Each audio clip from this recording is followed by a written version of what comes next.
साम्राट् अशोकः वृद्धः बिन्दुसारमहाराजः अनारोग्यपीडितः जातः। ग्रीक्जनानां प्रेरणया तक्षशिलायां जनाः राजविरोधम् आचरन्तः सन्ति इति वार्तां ज्ञातवान् राजा। प्रधानमन्त्रिणः सूचनानुसारं सः स्वपुत्रान् आहूय तक्षशिलायाम् उत्पन्नस्य राजविरोधस्य निग्रहणार्थं गन्तुं सैन्यस्य नायकत्वं कः स्वीकर्तुं सिद्धः अस्ति इति पृष्टवान्। पितुः आज्ञां परिपालयितुम् अशोकः अग्रे आगतः। तदनन्तरं तस्मिन् दिने सायंकाले युवराजः अशोकः सेनाधिपतिं द्रष्टुं गतवान्। तस्मात् पूर्वम् एव सेनाधिपतिः प्रधानमन्त्रिणः द्वारा तक्षशिलायां विद्यमानस्य विप्लवस्य विषये ज्ञातवान् आसीत् इति कारणतः सः सैन्यस्य सन्नद्धतायां मग्नः आसीत्। सः अशोकं दृष्ट्वा अनुक्षणं नमस्कृत्य, युवराज, अहम् अपि भवता सह तक्षशिलाम् आगमिष्यामि इति उक्तवान्। भवतः अभिमानः मम सन्तोषाय एव, परन्तु राजा अनारोग्येन पीडितः अस्ति इत्यतः इदानीं राजधान्याम् एव भवतः स्थितिः उचिता खलु।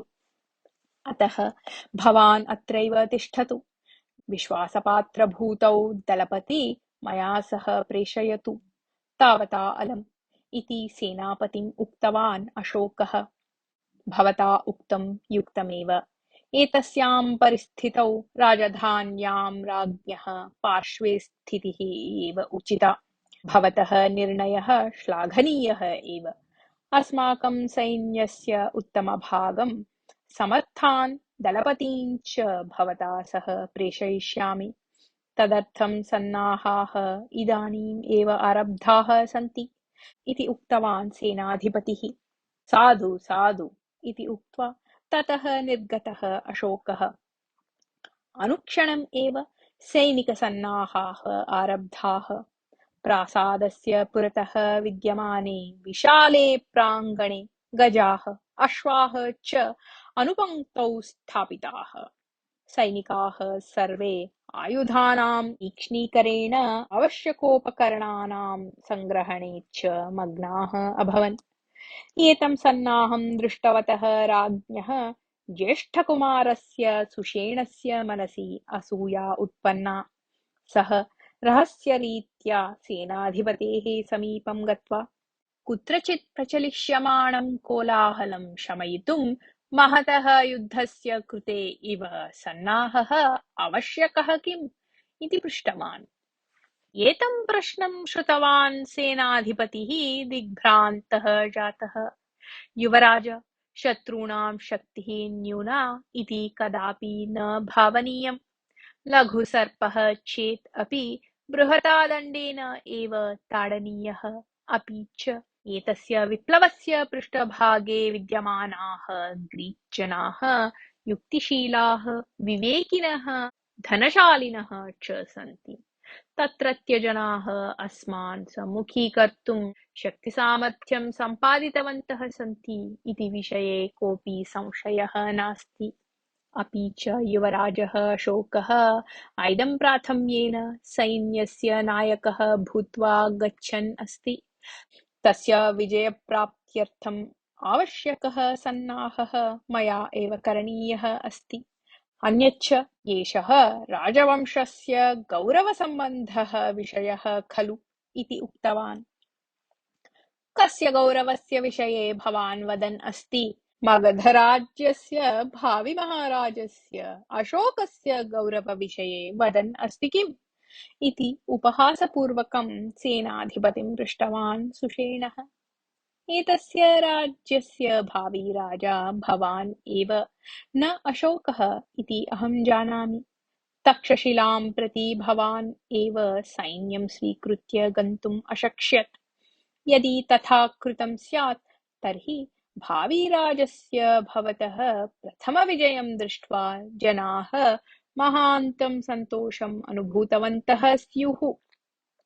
प्रजानाम् अभिमानं गौरवं च सम्पादयितुम् एषः उत्तमः अवकाशः आसीत् भवतः जीवने। उत्तमः अवकाशः नष्टः जातः इति विनयेन उक्तवान् सेनाधिपतिः। सेनाधिपते, भवान् यदि मम सहायकरूपेण अभविष्यत् तर्हि अहं विजयं प्राप्तवान् एव स्याम् इति मन्दस्वरेण उक्तवान् सुषेणः। युवराज, भवान् किं वदन् अस्ति इति एव न ज्ञायते मया इति उक्तवान् सेनाधिपतिः। सेनाधिपते, मम पितुः अनन्तरम् एतस्य सुविशालस्य मगधराज्यस्य सिंहासनारोहकः अहम् एव इति तु भवता ज्ञातमस्ति एव। जनानां गौरवसम्पादनम् अपि मया करणीयम् अस्ति। तदर्थं सेनाधिपतिना भवता सहकारः दातव्यः अस्ति खलु इति उक्तवान् सुषेणः। भवान् किं वदन् अस्ति इति इतोपि मया न ज्ञातं युवराज। एवं तर्हि तक्षशिलाम् आक्रमितुं गच्छतः सैन्यस्य नायकत्वं भवान् किमर्थं न अङ्गीकृतवान् इति पृष्टवान् सेनाधिपतिः। इतोपि स च अवकाशः न समाप्तः खलु। अहम् एव सैन्यस्य नायकः भविष्यामि, परन्तु तदर्थं भवतः साहाय्यम् आवश्यकम् अस्ति। इदानीं यदि भवान् साहाय्यं करिष्यति तर्हि अग्रे यदा अहं राजा भविष्यामि तदा भवतः अपेक्षाः पूरयिष्यामि। तदर्थं भवता करणीयम् एतावदेव। एतस्यां दण्डयात्रायाम् अशोकः पराजितः भवेत्। अनन्तरम् अहं सैन्यस्य नायकः सन् तक्षशिलां गत्वा भवतः साहाय्येन जयं प्राप्य राजधानीं प्रत्यागमिष्यामि। तेन सेविकायाः पुत्रस्य अशोकस्य अहङ्कारः नश्येत। अतः भवान् दुर्बलान् सैनिकान् अशोकेन सह प्रेषयतु। तेन सह भवता न गन्तव्यम्। द्वित्राः अप्रयोजकाः सामान्याः दलपतयः गच्छन्तु नाम। अस्माकं कार्यसाधनार्थम् एतत् एकं पर्याप्तम्। एतस्मिन् विषये भवती अहं पूर्णरूपेण विश्वसिमि। एषः विषयः रहस्यरूपेण भवतु, ज्ञातं खलु इति सेनापतिम् उक्तवान् सुषेणः। एतानि वचनानि श्रुत्वा सेनाधिपतिः दिग्भ्रान्त्या मूकः जातः, परन्तु तस्य अवस्थां ज्ञातवान् सुषेणः। भवान् यदि एतत् कार्यं कुर्यात् तर्हि तदर्थं योग्यम् उपायनं प्राप्नुयात्। अस्माकं राज्ये भवादृशः उन्नतः अधिकारी एव न भविष्यति। महाराजस्य अनन्तरं भवतः एव अत्युन्नतः अधिकारः भविष्यति। किं वदति भवान् इति उक्तवान्। युवराज, भवान् मम राजभक्तेः परीक्षार्थम् एव एवं वदन् अस्ति इति भावयामि इति हि शिरः अवनमय्य उक्तवान् सेनाधिपतिः। तथा नैव अशोकस्य अहङ्कारः नाशनीयः। एषा एव मम अपेक्षा। मया उक्तं सर्वम् अपि अक्षरशः सत्यं, किञ्चिदपि सन्देहः नास्ति अत्र इति दृढस्वरेण उक्तवान् सुषेणः। तथा वा, तर्हि शृणोतु। भवतः अपेक्षा दिग्भ्रान्तिजनिका अस्ति। राजद्रोहकार्येषु अहं कदापि भागग्राही न भविष्यामि इति उक्तवान् सेनाधिपतिः। तदा खिन्नः सुषेणः, तर्हि मम आज्ञां न पालयति खलु भवान् इति कोपेन पृष्टवान्। योग्याः आज्ञाः निश्चयेन पालयेयम्, किन्तु एतादृशीम् आज्ञां तु सर्वथा न पालयिष्यामि इति उक्तवान् सेनाधिपतिः। तथा चेत् नूतनः सेनापतिः निश्चेतव्यः इति उक्तवान् सुषेणः। भवान् यदा महाराजः भविष्यति तथा चिन्तनीयः विषयः सः। अतः इदानीं तद्विषये न कापि चिन्ता मम। परन्तु राजपरिवारेषु एव एतादृशानि कुतन्त्राणि भविष्यन्ति चेत् राजाधिपत्यं दृढं चिरस्थायी च भवितुं कथं वा शक्यते? युवराज, कृपया मम सूचनां इति किमपि वक्तुमुद्युक्तः आसीत् सेनाधिपतिः। भवतः मार्गदर्शनस्य आवश्यकता नास्ति मम इति क्रोधेन वदन् ततः गतवान् सुषेणः। सुषेणस्य दुरालोचनातः खिन्नः सेनाधिपतिः विशेषावधानपूर्वकं सैन्यं सज्जीकृतवान्। अनन्तरदिने प्रातःकालात् पूर्वम् एव अशोकः सैन्येन सह तक्षशिलां प्रति प्रस्थितवान्। अशोकस्य पृष्ठतः एव किञ्चित् दूरं गतः सेनाधिपतिः उक्तवान्, युवराज, भवतः प्रयत्नं जयप्रदः भवतु इति आशासे। स्वीकृतं कार्यं भवान् सुलभतया साधयिष्यति इत्यपि मम विश्वासः अस्ति। अन्यः एकः मुख्यविषयः, भवतः अङ्गरक्षकत्वेन 12 समर्थान् योधान् प्रेषयन् अस्मि। तथापि स्वरक्षणाविषये भवान् जागरूकः भवतु। भवान् यदा शत्रून् जित्वा विजयवध्वा सह आगमिष्यति तदा भवन्तं कांश्चन विषयान् वक्ष्यामि इति। तस्मिन् दिने प्रातः राजधानीतः प्रस्थाय निरन्तरप्रयाणं कृत्वा सायङ्काले अन्धकारप्रसारस्य अनन्तरम् अशोकस्य सैन्यं तक्षशिलानगरस्य सीमां प्राप्नोति। तत्र पर्वतस्य उपत्यकायां प्रशस्ते स्थले सैनिकाः तात्कालिकगृहाणि निर्माय स्थापितवन्तः। अनन्तरदिने प्रातः एव अशोकः विप्लवोत्पादकान् सन्देशं प्रापयितुं कांश्चन दूतान् तक्षशिलानगरं प्रति प्रेषितवान्। तस्मात् पूर्वम् एव विप्लवोत्पादकाः अविवेकेन व्यवहरन्तः मगधराज्यस्य प्रतिनिधीन् नगरात् बहिः प्रेषितवन्तः आसन्।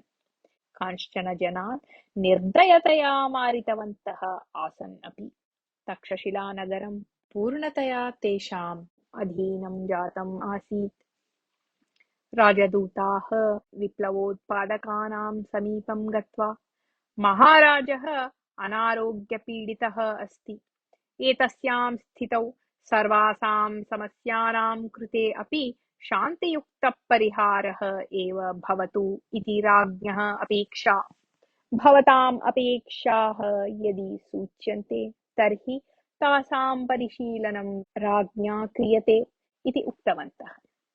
दूतानां गमनानन्तरम् अशोकस्य सूचनानुसारं शताधिकसैनिकाः यात्रिकवणिक् भिक्षुकवेषादिकं धृत्वा रहस्यरीत्या नगरं प्रविश्य विप्लवोत्पादकानां व्यवहाराणां परिशीलनम् आरब्धवन्तः। प्रतिदिनम् अपि रात्रौ एते विप्लवोत्पादकाः ग्रीक् पोषकैः मिलित्वा विचारविनिमयं कुर्वन्ति स्म। रात्रौ तेषां यथापूर्वं मेलनविचारः अशोकेन ज्ञातः। तस्य सूचनानुसारं सैनिकाः अन्यवेषं धृत्वा तद् भवनं परितः निलीय स्थितवन्तः। अनन्तरं नगरात् बहिः स्थिताः मगधसैनिकाः प्रवाहवत् आगत्य हठात् नगरम् आक्रान्तवन्तः। विप्लवोत्पादकाः ग्रीक् मित्राणि च भवनात् बहिः आगन्तुं यद्यपि बहु प्रयत्नं कृतवन्तः तथापि ते अशक्ताः जाताः। किञ्चित् समयस्य सङ्ग्रामस्य अनन्तरं ते सर्वे अपि अशोकसैन्यं शरणं गताः। विप्लवोत्पादकानाम् अल्पं सैन्यं यद्यपि आसीत् तथापि युद्धनीतेः शिक्षणाभावात् तत् किमपि कर्तुं न अशक्नोत्। शत्रूणां प्रहारात् ते अन्यः रक्षणोपायः तैः न ज्ञातः आसीत्। ते कुत्रचित् अशोकस्य सैन्येन सह सङ्ग्रामं कृतवन्तः, परन्तु मगधसैनिकानां प्रबलम् आक्रमणं सम्मुखीकर्तुम् अशक्ताः ते धावितवन्तः। केचन प्राणैः वियुक्ताः अभवन्। प्रातःकालाभ्यन्तरे एव राजविरोधम् आचरतां प्रयत्नाः सर्वे असफलाः जाताः। नगरम् अशोकसैन्याधीनं जातम्। राजविरोधिनायकाः सर्वे बद्धाः। ततः ते नगरस्य मध्यभागम् आनीताः। नगरस्य मध्ये उन्नते समतलप्रदेशे विशालायाः शिलायाः उपरि ते स्थापिताः। नगरस्य जनाः सर्वे तत्र आगच्छेयुः इति उद्घोषणं कृतम्।